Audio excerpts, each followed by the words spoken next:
जय हिंद दोस्तों, मेरा नाम है रोहित और आप देख रहे हैं स्टडी क्यों नहीं। आज हम लोग केमिस्ट्री के नवा लेक्चर कवर करने वाले हैं, यानी लेक्चर 9 की बात करने वाले हैं।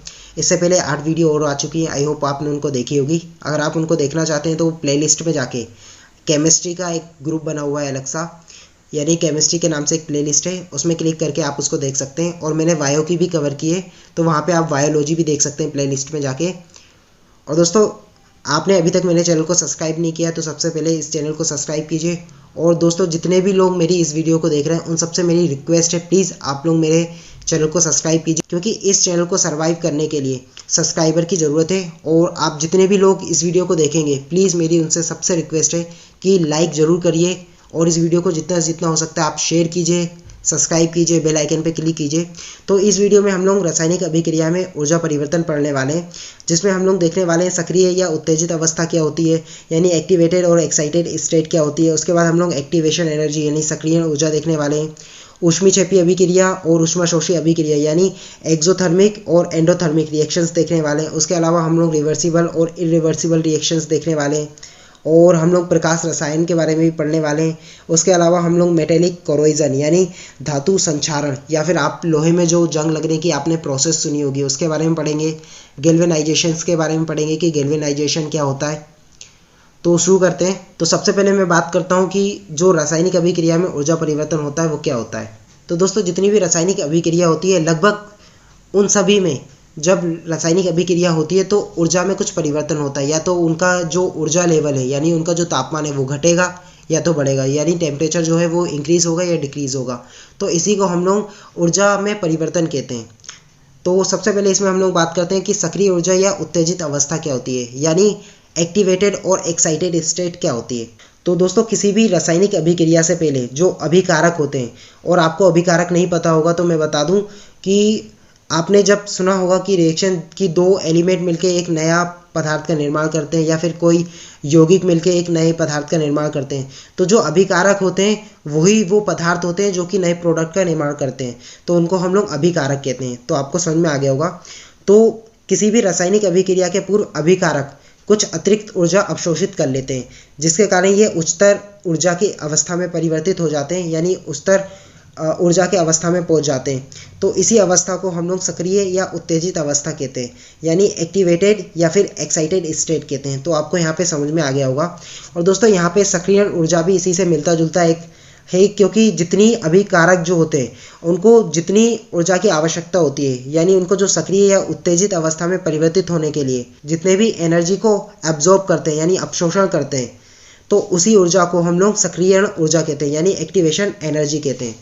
तो आपको समझ में आ गया होगा। या फिर हम लोग सिंपल लैंग्वेज में कहें, किसी भी अभिकारक को किसी भी अन्य पदार्थ में बदलने के लिए जितनी भी ऊर्जा की आवश्यकता होती है और उसको वो अवशोषित करता है, तो उसी को हम लोग एक्टिवेशन एनर्जी कहते हैं।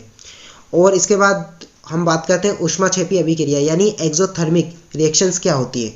तो दोस्तों, नाम से आपको पता चल गया होगा, एक्सोथर्मिक यानी एक्सो मतलब बाहर निकालना।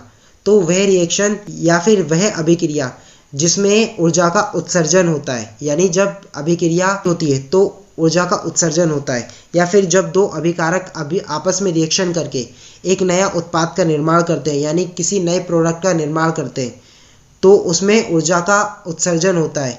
तो उसी अभिक्रिया को हम लोग ऊष्माक्षेपी अभिक्रिया कहते हैं, यानी एक्सोथर्मिक रिएक्शन कहते हैं। आई होप आपको समझ में आ गया होगा। तो दोस्तों, जो अमोनिया होता है उसके भी बनने के लिए या फिर जब वो बनता है तो ऊर्जा का उत्सर्जन होता है। जैसे कि आप यहाँ पे देख सकते हैं, जो नाइट्रोजन है उसकी जो रिएक्शन जब हम लोग हाइड्रोजन के 3 मॉलिक्यूल से करवाते हैं, तो यहाँ पे अमोनिया का 2 मॉलिक्यूल का निर्माण होता है, उसी के साथ ऊर्जा का भी निर्माण होता है। और वहीं पे हम लोग दूसरा एग्जाम्पल देखें, जो कार्बन डाइऑक्साइड होती है, तो जब कार्बन ऑक्सीजन के साथ रिएक्शन करता है तो कार्बन डाइऑक्साइड बनाता है और उसी के साथ ऊर्जा भी रिलीज होती है। तो तभी आपने सुना होगा, जो कार्बन डाइऑक्साइड होता है इसके कारण ग्लोबल वार्मिंग होती है। तो उसका एक रीज़न ये भी है क्योंकि जब कार्बन डाइऑक्साइड बनता है तो ऊर्जा का उत्सर्जन होता है। और दूसरा रीज़न आपको पता है कि जो ग्लोबल वार्मिंग होती है उसका ये रीज़न है, जब सूर्य से जो रेज आती है वो पृथ्वी से टकराती हैं और टकराने के बाद वो वापस परावर्तित होकर स्पेस में जाती है, यानी हमारे जो ब्रह्मांड होता है उसमें वापस लौटती है। तो जो कार्बन डाइऑक्साइड के मॉलिक्यूल होते हैं उनको वापस जाने से रोकते हैं, यानी उस ऊर्जा को या फिर उस जो एनर्जी होती है उसको पृथ्वी पे ही रोक के रखते हैं, जिसके कारण पृथ्वी का टेम्परेचर बढ़ जाता है। और दोस्तों ऊष्माक्षेपी रिएक्शन की सबसे अच्छा एग्जाम्पल अगर आप देखना चाहते हैं तो कभी आपने चूना देखा होगा। जब चूने को हम लोग ठंडे पानी में डालते हैं या फिर नॉर्मल हमारा जो घर में पानी रखा रहता है उसमें डालते हैं तो वो पानी अचानक उबलने लगता है और उसमें से कार्बन डाइऑक्साइड रिलीज होने लगती है। तो आपने देखा कि वहाँ पे पानी अपने आप गर्म हो गया, यानी जो कैल्शियम ऑक्साइड है वो वाटर से रिएक्शन करता है तो ऊष्मा का उत्सर्जन करता है। तो वो सबसे अच्छा एग्जाम्पल है ऊष्माक्षेपी रिएक्शन का, यानी एक्सोथर्मिक रिएक्शन का। तो आपको वो भी याद रखना है। तो आपको यहाँ पे ऊष्माक्षेपी अभिक्रिया समझ में आई होगी, यानी एक्सोथर्मिक रिएक्शन समझ में आई होगी।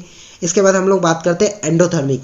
नाम से आपको समझ में आ गया होगा एंडोथर्मिक, यानी जिसमें एनर्जी या फिर जो ऊर्जा है उसका अवशोषण होता है।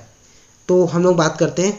तो दोस्तों जो ऊष्मा शोषी अभिक्रिया होती है, आप नाम से समझ गए होंगे, जो ऊष्मा का शोषण करती है यानी ऊष्मा को अब्जॉर्ब करती है, यानी वह रिएक्शन जिनको कंप्लीट होने के लिए ऊष्मा की आवश्यकता होती है या फिर ताप की आवश्यकता होती है या टेम्परेचर की आवश्यकता होती है, उसको हम लोग ऊष्मा शोषी अभिक्रिया कहते हैं, यानी एंडोथर्मिक रिएक्शन कहते हैं। जैसे कि जो NO होता है उसको बनने के लिए ऊर्जा की आवश्यकता होती है। यहाँ पे आप नाइट्रोजन का मॉलिक्यूल देख रहे हैं और आप यहाँ पे ऑक्सीजन का मॉलिक्यूल देख रहे हैं। तो इस अभिक्रिया को कंप्लीट होने के लिए ऊष्मा की आवश्यकता होती है, यानी जो नाइट्रिक ऑक्साइड होती है उसको बनने के लिए ऊष्मा की आवश्यकता होती है। और दूसरा एग्जाम्पल हम यहाँ पे देखें तो आप देख रहे हैं जो कार्बन डाइसल्फाइड बनता है तो उसके बनने के लिए ऊष्मा की आवश्यकता होती है। जब कार्बन सल्फर के 2 मॉलिक्यूल से रिएक्शन करता है और उसको जब टेम्परेचर दिया जाता है, यानी जो उसको ऊष्मा दी जाती है, तो ऊष्मा के कारण वो रिएक्शन कंप्लीट होती है और कार्बन डाइसल्फाइड का निर्माण होता है। तो आपको यहाँ पे समझ में आ गया होगा। इसके बाद हम लोग बात करते हैं प्रकाश रसायन क्या होता है। तो दोस्तों प्रकाश रसायन विज्ञान की वह शाखा है, यानी रसायन विज्ञान की वह शाखा है जिसके अंतर्गत उन रासायनिक अभिक्रियाओं का अध्ययन किया जाता है जो कि प्रकाश ऊर्जा के अवशोषण के फलस्वरूप होती है, यानी प्रकाश की उपस्थिति में वो रिएक्शन कंप्लीट होती है। उसको हम लोग प्रकाश रसायन यानी फोटोकेमिस्ट्री कहते हैं। और इसी में हम लोग रिएक्शन की भी बात करते हैं। तो दोस्तों आप यहाँ पे रिएक्शन देख रहे हैं, तो यहाँ पे आप HCl देख रहे हैं यानी हाइड्रोक्लोरिक एसिड देख रहे हैं। तो जो हाइड्रोजन होता है वो क्लोरीन के साथ रिएक्शन करता है और ये रिएक्शन जब सूर्य के प्रकाश में होती है तब जाके हमें HCl यानी हाइड्रोक्लोरिक एसिड का निर्माण होता है, यानी हाइड्रोक्लोरिक एसिड मिलता है। और वहीं पे हम लोग दूसरी रिएक्शन देखें, जब जो क्लोरीन होता है वो प्रकाश की ऊर्जा में रिएक्शन करता है, यानी प्रकाश की ऊर्जा में होता है, तो वो क्लोरीन परमाणुओं में टूट जाता है, यानी उससे क्लोरीन के परमाणुओं का निर्माण होता है। और वहीं पे अगर हम लोग तीसरी रिएक्शन की बात करें तो जो ग्लूकोज होता है, आपको पता है जो फोटोसिंथेसिस की रिएक्शन होती है वो भी प्रकाश के उपस्थिति में होती है। तो आप यहाँ पे वो रिएक्शन भी देख सकते हैं। यहाँ पे आप देख सकते हैं कि जो कार्बन डाइऑक्साइड के 6 मॉलिक्यूल हैं वो वाटर के 12 मॉलिक्यूल के साथ रिएक्शन करते हैं, वो भी प्रकाश की उपस्थिति में, तो जिसके कारण ग्लूकोज का निर्माण होता है। और दोस्तों आपको ये ग्लूकोज वाली रिएक्शन सबसे ज़्यादा इंपॉर्टेंट है, जो आपके एग्जाम में अक्सर पूछी गई है और पूछी जाती है। तो उससे ग्लूकोज का निर्माण होता है और आपको ग्लूकोज का फॉर्मूला भी याद रखना है, जिसका फॉर्मूला होता है C6H12O6। और इसी के साथ 6 मॉलिक्यूल वाटर के बनते हैं और 6 मॉलिक्यूल ऑक्सीजन के बनते हैं। तो आपको समझ में आ गया होगा। इसके बाद हम लोग बात करते हैं उत्क्रमणीय प्रक्रिया यानी रिवर्सिबल रिएक्शन। तो आपको नाम से समझ में आ गया होगा, जो रिएक्शन वापिस पलट सकते हैं, यानी जिस पदार्थ से हम लोग नया पदार्थ बना रहे हैं तो वापिस जो नया पदार्थ बना है उससे हम लोग वही पदार्थ प्राप्त कर सके जिसके वजह से वो पदार्थ बना है। तो इस रिएक्शन को हम लोग उत्क्रमणीय रिएक्शन कहते हैं, यानी उत्क्रमणीय प्रक्रिया कहते हैं। अगर हम इसको दूसरी लैंग्वेज में कहें तो वे रासायनिक प्रतिक्रिया जो दोनों दिशाओं में हो सकती है, अर्थात जिसमें प्रतिकारक प्रतिफल में परिवर्तित हो सकता है तथा जो प्रतिफल होता है वो प्रतिकारक में परिवर्तित हो सकता है। तो आपको उत्क्रमणीय रिएक्शन समझ में आ गई होगी। जैसे कि आप यहाँ पे एग्जाम्पल भी देख रहे हैं, यहाँ पे आप आयरन के मॉलिक्यूल देख रहे हैं और जब वे वाटर के साथ रिएक्शन करते हैं बनाते हैं और 4 मॉलिक्यूल हाइड्रोजन के रिलीज होते हैं। और इसी रिएक्शन को अगर हम लोग रिवर्स कर दें तो वापस हमें आयरन के 3 मॉलिक्यूल मिल जाएंगे और जो वाटर है उसके 4 मॉलिक्यूल मिल जाएंगे। इसी के बाद हम लोग बात करते हैं जो अमोनिया की रिएक्शन होती है वो भी रिवर्सिबल होती है। जैसे कि जो नाइट्रोजन के मॉलिक्यूल होते हैं, अगर वो हम लोग हाइड्रोजन के साथ रिएक्शन करते हैं तो अमोनिया का निर्माण होता है, और अगर इसकी हम लोग विपरीत स्थिति ला दें तो वापस हमें नाइट्रोजन और हाइड्रोजन प्राप्त हो जाते हैं। आई होप आपको समझ में आ गया होगा। और दोस्तों इसके बाद हम लोग बात करते हैं अनुत्क्रमणीय प्रक्रिया यानी इरिवर्सिबल रिएक्शंस।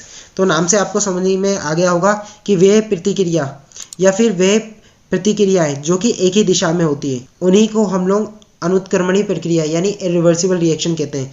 जैसे कि आप यहाँ पे देख सकते हैं, जो सोडियम हाइड्रोक्साइड है वो HCl के साथ रिएक्शन करता है और सोल्ट का निर्माण करता है, यानी NaCl जो आपके खाने का नमक होता है उसी के साथ वाटर मॉलिक्यूल का भी निर्माण करता है। परंतु जब हम लोग NaCl और वाटर की रिएक्शन करवाते हैं तो फलस्वरूप हमें सोडियम हाइड्रोक्साइड और हाइड्रोक्लोरिक एसिड प्राप्त नहीं होता है। तो इससे हमें समझ में आता है कि ये रिएक्शन अनुत्क्रमणीय रिएक्शन है। इसी के बाद हम लोग बात करते हैं कि धातु संक्षारण क्या होता है, यानी मेटेलिक कोरोजन क्या होता है। तो दोस्तों, कोई भी धातु जो कि ऑक्सीजन यानी वायु की प्रेजेंट में और उसी के साथ नमी की प्रेजेंट में उसका अवांछनीय पदार्थों में परिवर्तन हो जाता है, तो इस रिएक्शन को हम लोग धातु संक्षारण यानी मेटेलिक कोरोजन कहते हैं। और दोस्तों, जो धातु संक्षारण की रिएक्शन होती है यानी धातु संक्षारण जो होता है वो ऑक्सीकरण और अपकरण अभिक्रिया है। तो आपको यहाँ पे मेटेलिक कोरोजन भी समझ में आ गया होगा। इसके बाद हम लोग लोहे में जंग लगना देखते हैं। तो आपको पता है कि जब लोहा बारिश के टाइम बाहर रखा रहता है या फिर ऐसे स्थान पे रखा रहता है जहाँ पे बहुत ज़्यादा नमी होती है, तो आपने देखा होगा कि उसको अगर वायु के प्रेजेंट में रखा जाए और उसको नमी मिलती रहती है तो उसमें जंग लग जाती है। तो आप यहाँ पे देख सकते हैं, जो आयरन है वो ऑक्सीजन की प्रेजेंट में और वाटर की प्रेजेंट में, जैसा कि मैंने बताया कि वो वायु में रखी होती है और नमी होना आवश्यक होती है। इसके लिए दो कंडीशन होती है। एक पहली कंडीशन होती है वो वायु में रखी होनी चाहिए और दूसरी कंडीशन होती है उसको नमी मिलनी चाहिए। तो आप देख सकते हैं यहाँ पे वायु में रखी हुई है और दूसरी कंडीशन भी हम लोग यहाँ पे देख सकते हैं कि उसको नमी मिल रही है, तो जिसके कारण फेरिक ऑक्साइड का निर्माण होता है और उसी के साथ फेरिक हाइड्रोक्साइड का भी निर्माण होता है। तो आपको यहाँ पे समझ में आ गया होगा जो लोहे में जंग लगने की रिएक्शन है। और दोस्तों, ये रिएक्शन काफ़ी बार SSC एग्जाम्स में पूछी जा चुकी है, तो आपको याद रखना है। इसके बाद हम लोग गैल्वेनाइजेशन यानी गैल्वेनीकरण की बात करते हैं। तो दोस्तों, गैल्वेनीकरण यानी गैल्वेनाइजेशन ऐसी प्रोसेस है जिसमें लोहे धातु पे जिंक की लेयर की जाती है। और इसका सबसे अच्छा एग्जांपल आप देख सकते हैं, जो आप सुई का यूज़ करते हैं, जो हम लोग सिलने वाली सुई होती है वो सुई लोहे की बनी होती है, परंतु उस पर गैल्वेनाइजेशन प्रोसेस के थ्रू उस पर जिंक की लेयर कर दी जाती है, जिसके कारण उस पर जंग नहीं लगती। इसी प्रक्रिया को हम लोग गैल्वेनाइजेशन यानी गैल्वेनीकरण कहते हैं।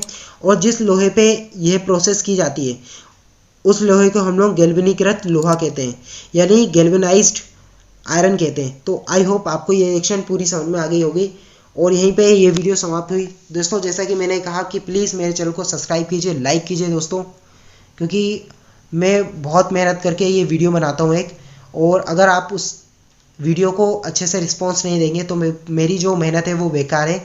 तो प्लीज़ मेरे चैनल को सब्सक्राइब कीजिए और रिक्वेस्ट है कि इस वीडियो को अभी लाइक कीजिए और जितना जितना हो सकता है शेयर कीजिए। मिलते हैं नेक्स्ट वीडियो में। जय हिंद।